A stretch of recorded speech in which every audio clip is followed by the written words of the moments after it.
waaw asalaamaaleykum waa Sénégal waaw doon bëgg a intervenir rek ci vidéo bi nga xam ne Cheikh Yérim Seck def na ko waaw di wax ne waaw Cheikh Yérim nag moom tey moom mer na quoi tey mer na waaw tey moom wan na Sénégalais yi naqaram mu jaral ko muy waat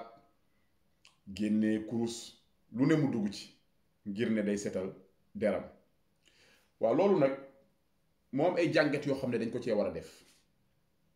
parce que dafa am un aspect psychologique ci li nga xam ne ci comportement bi Cheikh Yérim Seck def ndax Cheikh Yérim yàgg nañoo wax ci moom yàgg nañoo wax ne dafa ànd ak nguur yàgg nañoo wax ne il est corrompu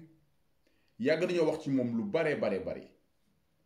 te mësta def sortie pour démentir wala mu jaral ko muy waat kon bu génnee tey def sortie bi ngeen gis yëf yi fu mu ko yegg ba mu jaral ko muy waat loolu dafa am benn jàngat boo xam ne c'est très simple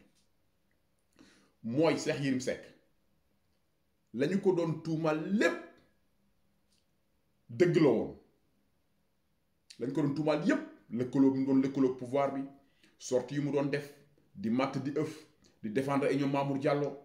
ci lu bare loolu nag Cheikh Yérim Seck defu ko woon gratuitement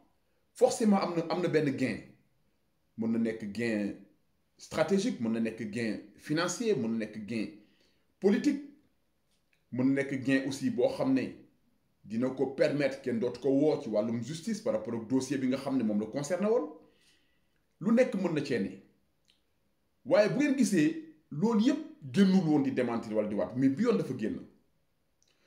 loolu mooy wane ne ñàkk naa def ay ñaawteef yàgg naa def ay ñaawteef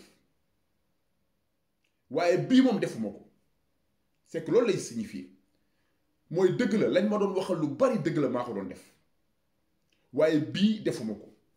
loolu moo tax mu metti ko comme nag bii defuma ko danaa génn waat devant les Sénégalais pour ñu xam ne bii defuma ko parce que bu ñu la accuser ci loo xam ne defuloo ko vraiment da ngay am benn sentiment de révolte da ngay am benn sentiment de révolte donc sentiment de révolte boobu noonu moom moo nekk ci Cheikh Yérim Seck ba mu jaral ko mu génn di def benn live di démentir di waat waaye yañ ko doon waxal tey prouvé na moom Cheikh Yérim il a prouvé que lañ doon wax lépp ci moom dëgg la amaana xëy na bii dëgg la du dëgg allahu alim loolu yàlla rek moo xam waaye daal moom tey loolu la wone donc di wax Cheikh Yérim Seck que ne gis nga bu ñu la tuumaalee ci loo xam ne yow jàpp nga ne defuloo ko gis nga lu muy def ci yow ak nu mu lay mettee léegi imaginez yow ak say naataangoo yenn journalistes yi nga xam ne ils sont corrompus yenn journalistes yi nga xam ne dañ leen di compal yenn journalistes yoo xam ne dañuy lijjanti ay passeport diplomatique yenn journalistes yoo xam ne ñoom seen bopp ay passeport diplomatique lañu yor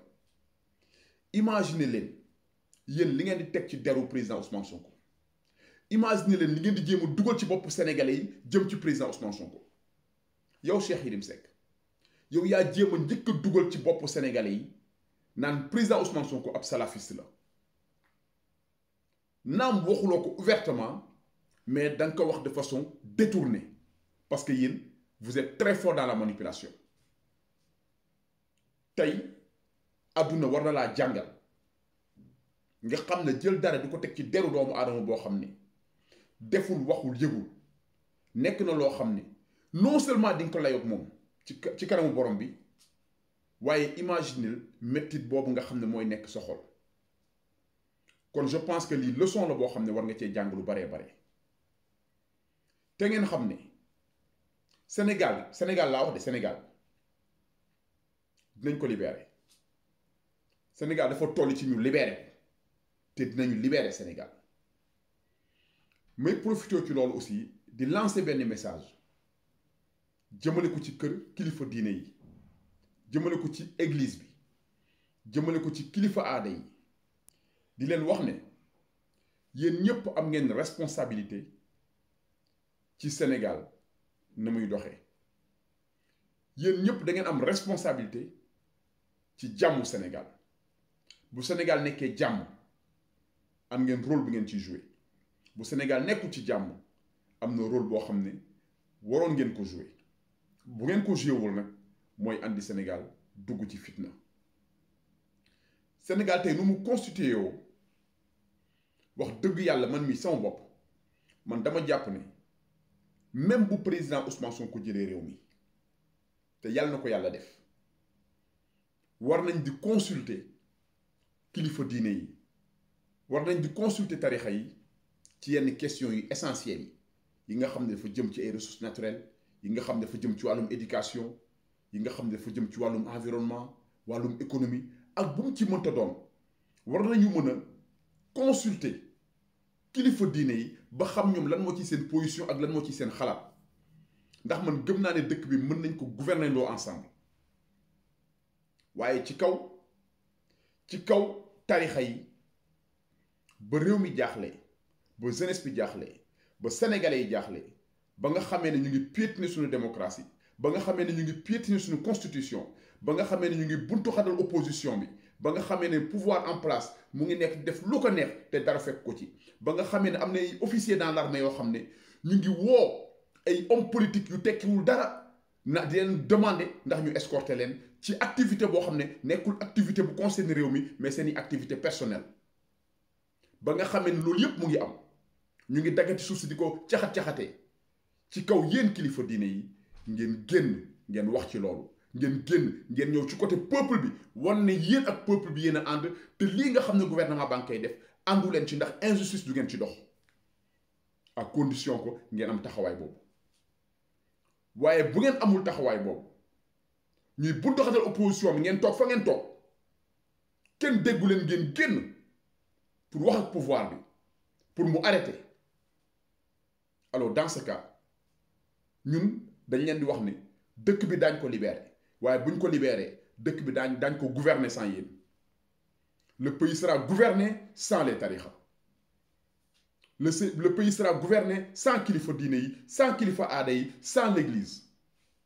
bu boobaa la société civile jël responsabilité am loolu combat boobu du sax nekk combat boo xam ne ay combat Pastef la combat Ousmane Sonko déedéet ce sera le combat de la société civile loolu moo tax ñun ñu mettre leen devant votre responsabilité ndax ba nga xamee ne Macky Sall jaaxle na ba amul fu mu dem ñàkkoon na presque pouvoir bi ay nitam ñu ngi daw di làqatu ñii di ut billet avion ñii di làqatu ci hôtel yi yéen kilifa diine yéen a intervenir ci loo xam ne moom Macky Sall la arrangé ñu jël lépp teg ci suuf ndax am na cër bu ñu leen jox am na respect bu ñu leen jox ndax lu bari lañ ciy xool mooy la nga xam ne Cheikhul Khadim liggéeyal na ko Sénégal te dafa liggéeyal Sénégal nag Omar Foutiyou Tall dafa liggéeyal Sénégal macha allah Seydi Hadji Malick waxi noppi Baye Niass waxi noppi kon ñooñu tey bu ñu fi bàyyee seen héritage ñun dañuy am cër bu ñuy jox héritage boobu am benn respect bu ñuy jox héritage boobu waaye nag héritage boobu mu ngi bëgg a yàqu te làmmiñ bu waxul dëgg wax fenn héritage boobu mu ngi bëgg a yàqu